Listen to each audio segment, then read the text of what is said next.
ကမ္ဘာအကောင်းဆုံးဘောလုံးသမားလီယိုနယ်မက်ဆီပိုင်ဆိုင်ထားတဲ့တန်ဖိုးအကြီးဆုံးဇိမ်ခံပစ္စည်းများ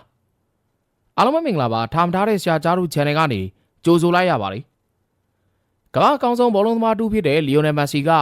ကွင်းထဲမှာဂိုးတွေကိုမျိုးတွေလိုသဘောထားပြီးတော့ခြေစွမ်းပြတဲ့ကမ္ဘာကျော်ဘောလုံးသမားတူဖြစ်တယ်လို့ပဲကွင်းပြင်မှာနေထိုင်မှုပုံစံမှာလည်းနာမည်ကြီးဇိမ်ခံပစ္စည်းတွေကိုနှစ်သက်သူတအူးလို့သိရပါတယ်ဒါပေမဲ့မက်ဆီဟာကြွားကြွားဝါဝါနေတတ်တဲ့ပုံစံမျိုးမဟုတ်သလို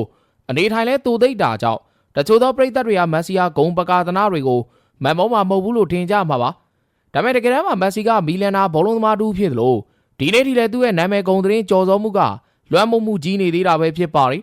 ဒါတော့မက်ဆီတို့စပွန်ဆာကြော်ညာတွေကနေရနေတဲ့ဝင်ငွေတွေဟာတောက်လဲဖြစ်နေသေးပါပဲ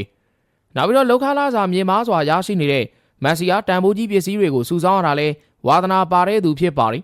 ဒါကြောင့်ဒီနေ့မှာမက်ဆီရဲ့ပိုင်ဆိုင်မှုတွေထဲမှာဈေးကြီးဆုံးဖြစ်တဲ့ဇိမ်ခံပစ္စည်းတချို့ကိုတင်ဆက်ပေးသွားမှာဖြစ်ပါတယ်မက်ဆီရဲ့စုဆောင်းမှုတွေထဲမှာဈေးကြီးဆုံးပစ္စည်းကတော့ပြိုင်ကားတွေလည်းပါဝင်နေပါတယ်လီလံပွဲတစ်ခုမှာမက်ဆီဟာ1957 Ferrari 335 Spider Scarlatti ပြိုင်ကားကိုအမေရိကန်ဒေါ်လာ36 သန်းနဲ့ဝယ်ယူခဲ့တာဖြစ်ပြီးတော့ကမ္ဘာဈေးကြီးဆုံးကားတွေကတစ်စီးလည်းဖြစ်ပါတယ်ဒီကားကိုရဖို့အတွက်မက်ဆီဟာခရစ္စတီယာနိုရိုနယ်ဒိုနဲ့အပြိုင်လီလံဆွဲခဲ့ရတာလို့လည်းသတင်းတွေထွက်ပေါ်ခဲ့ဦးပါသေးတယ်မက်ဆီရဲ့အကျန်းစားကားကော်လက်ရှင်တွေထဲမှာဆိုရင်အများစုဟာပြိုင်ကားတွေထက်တက်တောင့်တက်တာရှိတဲ့ကားတွေကိုပဲတွေ့ရမှာပါ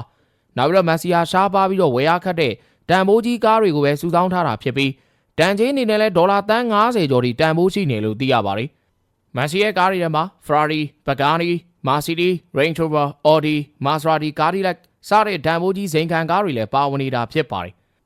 နောက်ပြီးတော့မက်ဆီမှာဒေါ်လာ15 သန်းတန်ဖိုးရှိတဲ့ Gulfstream 5လို့ခေါ်တဲ့ကိုပိုင်ဂျက်လင်တစ်စီးရှိပါတယ်အဲဒီ private jet ရဲ့လေကားတွေမှာဆိုရင်သူ့ရဲ့ဇနီးဖြစ်သူနဲ့သားသမီးတွေရဲ့နာမည်တွေကိုအစင်လိုက်ရေးထိုးထားပြီးတော့လေယာဉ်အမီးပိုင်းမှာဆိုရင်မက်ဆီဝစ်စင်လေးရှိတဲ့သူ့ရဲ့နာမည်ကျော်ကျော်နံပါတ်10ကိုရိုက်နှိပ်ထားတာဖြစ်ပါတယ်မက်ဆီဟာအမေရိကန်မိုင်ယာမီမှာလည်းဒေါ်လာတန်းချီတန်နဲ့အိမ်ယာတွေကိုလည်းပိုင်ဆိုင်ထားပါသေးတယ်အဲဒီအိမ်တွေထဲကတစ်ခုဆိုလို့ရှိရင်ဒေါ်လာ9 သန်းကျော်တန်ပြီးတော့ကားကိုအိမ်ငန်းထဲထိဓာတ်လေကားနဲ့တင်လို့ရတဲ့စနစ်ပါဝင်တာဖြစ်ပါတယ်မက်ဆီဟာဒေါ်လာ9 သန်းကျော်တန်နဲ့ရီဂါလီယာမန်ရှင်လို့ခေါ်တဲ့စီးဗျူးပါတဲ့တိုက်ခန်းလည်းရှိပါသေးတယ်ဒါပြင်မက်ဆီဟာနိုင်စုဆောင်းတာလဲဝါသနာပါတဲ့သူဖြစ်ပြီးသူ့ရဲ့နိုင်ကော်လက်ရှင်တွေထဲမှာဆိုရင်အလွန်ဈေးကြီးတဲ့နိုင်တွေပါဝင်နေပါတယ်။ Jacob Sanko Epic X Messi Edition ဆိုတဲ့နိုင်ရာဆိုလို့ရှိရင်မက်ဆီတို့တီးတန့်ထုတ်ပေးထားတဲ့နိုင်ပဲဖြစ်ပါတယ်။နောက်ပြီးမက်ဆီဟာ Patek Philippe နဲ့ Rolex ဆိုလိုဒေါ်လာသိန်းချီတန်တဲ့နိုင်တွေကိုလည်းစုဆောင်းထားတာဖြစ်ပါတယ်။မက်ဆီဟာပစ္စည်းတွေစုရတာဝယ်ရတာဝါသနာပေါင်းနေမကပဲစီးပွားရေးလုပ်ငန်းတွေနဲ့ Majestic I Messi ဆိုတဲ့အိမ်ချမ်းမြေလုပ်ငန်းကိုလည်းပိုင်ဆိုင်ထားသေးတာဖြစ်ပါတယ်။မက်ဆီရဲ့ပိုင်ဆိုင်တဲ့ဒီအိမ်ချမ်းမြေတွေဟာစပိန်နိုင်ငံအချက်ချာကျတဲ့နေရာတွေမှာရှိပြီး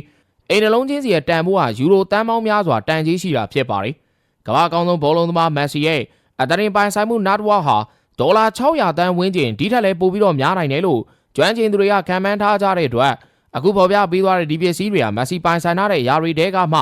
အစိပ်ပိုင်းလေးတစ်ခုအနေနဲ့သာရှိနေတာပဲဖြစ်ပါတယ်။စုံလင်ကြည့်ပြအားလုံးကိုကျေးဇူးတင်ပါတယ်ခင်ဗျာ။